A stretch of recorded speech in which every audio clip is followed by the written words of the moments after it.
Hey folks. So I have been up since the umpteenth of dawn because I was supposed to have an appointment. Okay, backtrack. So Thursday or Friday, I got a call from this long-term care place randomly. I don't know why. And they were like, oh, okay, we'll send somebody to you next week in the morning. 9 o'clock, be ready. They'll be here for a few hours, blah, blah. I was like, okay, fine, whatever. And then I got up super early this morning, washed up, got dressed, waited, drank a whole fucking gallon of coffee waiting, and waited, and waited, and waited, and waited, and waited, and waited. And what time is it? 12:48. No one's here. So I called them around 10-ish. And I was like, hey, nobody showed up. Of course, the company doesn't want to take responsibility. And I'm like, oh, it was a different company showing up today, and we're showing up another day. So I call the other company. Nobody ever fucking answers the phone. Nothing, nobody, nothing. So, 2 more cups of coffee later, I could not wind down or sleep or lay back down or anything, nothing. So I've been, moving things around in here and found a bunch of things like my favorite hat and an old scarf I used to wear and some earrings. So I look very decorated today. But yo, you gotta, this goes back to integrity but just keeping your word. And if you're gonna do something, if you're gonna be someplace, minus death, you should be there, period. And if people have to change around their schedules, change around everything just to meet you, then what? I don't get it. I just don't get it. And so having me change around my schedule so that I was here and up and sticking around for a few hours to wait for them when they didn't, and over caffeinating myself because I barely got any sleep last night. It's annoying and frustrating, and I keep on encountering this. And some people, they when I was still a teenager, I had I had the usual childhood sicknesses, pneumonia, broke my ribs, broke my pinky, usual shit. It wasn't until I was 16 that I had to deal with medical stuff. But even until I was 25, I kept it very limited, except if I needed my medicine, if I needed to get a checkup. And I was in the hospital every year, but I tried not to deal with them that much. But since I was 25, I've had to deal with them a lot, and it's annoying and frustrating. And I'm not the only one dealing with this issue of, as it is, the short-term place I've been with the last several months, or since August or whatever, sucks ass.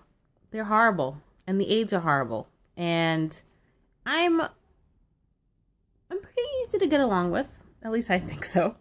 And I'm friendly, I'm nice. I offer them coffee and juice. We talk about our personal lives and whatever. But I have to repeat myself several times to get anything done. And I know you guys can understand when I speak. I'm very clear when I speak. You can understand me. No slang, no slurs, no lisps, nothing. You understand me. So why the fuck don't any, not just 1 or 2 or 5 or 10, but dozens of aides I've gone through. And I'm not trying to be prejudiced against anybody who's West Indian or an aide at all. Because I have had 2 good ones in the last 6 years. But if somebody is incapable of doing the job, whether it's language barrier or they don't have enough brain cells to do it, don't hire them. What the fuck? I was never hired to teach or do craft stuff or fucking breakdance or anything until they saw that I was capable to do it. Is this like a newfound issue that suddenly in the last 50 years that they could give two shits about people taking care of people who are elderly or disabled? Guess what? We all get old. And some of us who are not old get sick. And then we have to deal with this shit. And I just don't understand. It's like, I wouldn't ask for it if I didn't need it. You think I want a stranger coming into my house doing things for me when I want to get up and do it my damn self? No. Wouldn't want anybody to come in here.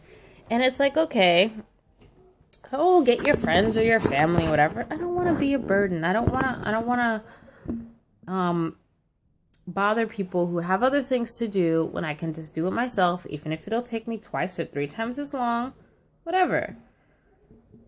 You know, it's like,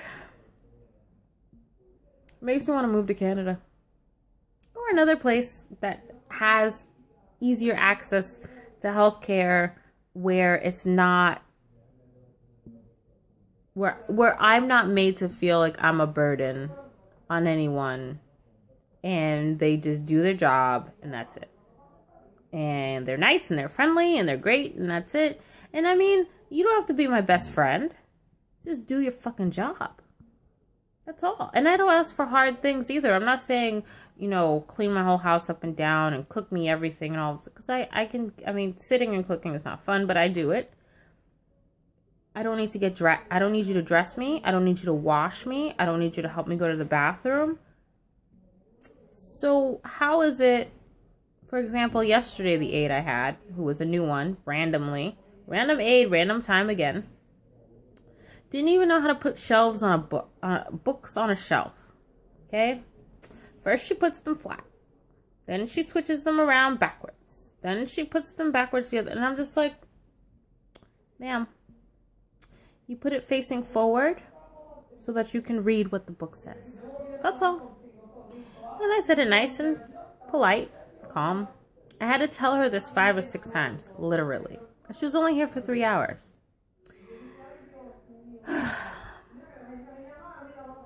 Oh, the joys. Oh, the joys. Anyway, that's my day today. Well, not entirely. I still have the aide coming on at 2. And then gotta go to Landmark. I think my pickup's around 5:30 or 6 or something for tonight. And then I'll be up until 11:30 when I get home. Yeah. Fun times. Awesome. And yeah. Anyway, have a good day. And I'll see y'all tomorrow. Peace.